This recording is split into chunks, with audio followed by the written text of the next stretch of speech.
Quando Pedro faz a sua famosa confissão em resposta à pergunta que Jesus havia feito, quem vocês dizem que eu sou? Primeiro ele havia perguntado quem o povo diz que eu sou. Perguntou aos discípulos, como se, o que estão dizendo a respeito de mim?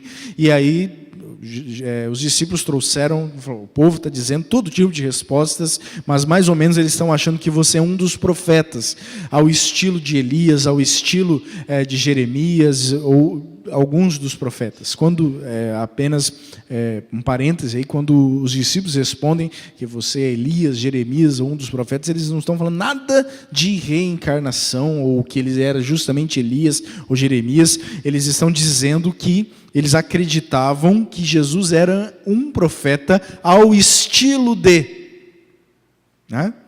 Cumprindo o mesmo ministério, como Elias fez, como Jeremias fez. Para uns falam, não, ele para mim é igualzinho Elias, ele fala igual Elias, ele tá completando a obra de Elias. Outros estão falando, não, para mim é Jeremias, ele é Jeremias purinho, é o estilo de Jeremias. Então, só para você entender isso. Mas eles não estavam entendendo de fato quem Jesus era. O próprio Deus encarnado que entra na história para nos redimir, para cumprir aquilo que nós não damos conta de cumprir, para viver a vida perfeita que eu e você não conseguimos, para morrer a morte de cruz que nós deveríamos morrer e para ressuscitar ao terceiro dia. Então Pedro, depois quando Jesus faz a segunda pergunta, e vocês, voltando-se para os discípulos, quem vocês dizem que eu sou? Ou seja, Jesus esperava uma resposta diferente do que o povo, porque os discípulos estavam andando perto de Jesus. Então Pedro responde, tu és o Cristo, tu és o Messias, tu és aquele enviado por Deus, o Cristo, Filho do Deus vivo. E aí, essa revelação mais completa ou completa de quem Jesus é, Jesus não responde para Pedro, Pedro, eu vou colocar aqui uma estrelinha dourada para você, Pedro, aqui no quadro dos discípulos, porque você, Pedro, foi muito inteligente nessa. Você acertou. Não, Jesus não faz isso. O que Jesus diz em seguida? Pedro, não foi carne nem sangue que te revelou isso. Se alegre, porque não foi carne nem sangue que te revelou isso, mas foi meu Pai que está nos céus.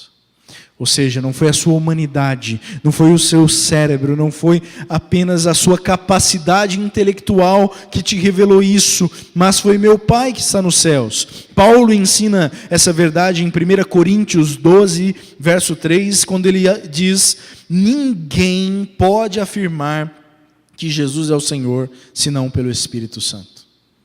Ninguém pode afirmar que Jesus é Senhor, senão pelo Espírito Santo. A questão então, é que o pecado torna o nosso coração tão apático, tão inclinado contra Deus, que nós não podemos ver a verdade espiritual, a verdade a respeito de Deus, sem a ajuda de Deus, sem mais do que ajuda, sem um milagre da parte de Deus.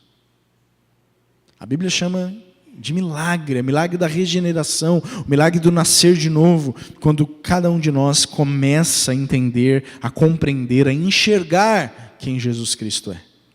Então eu penso que, sinceramente, muitos de nós que temos tempo de caminhada cristã, precisa parar de se congratular, de congratular a si mesmo, de dar tapinha nas costas um dos outros, porque estão entendendo quem Jesus é.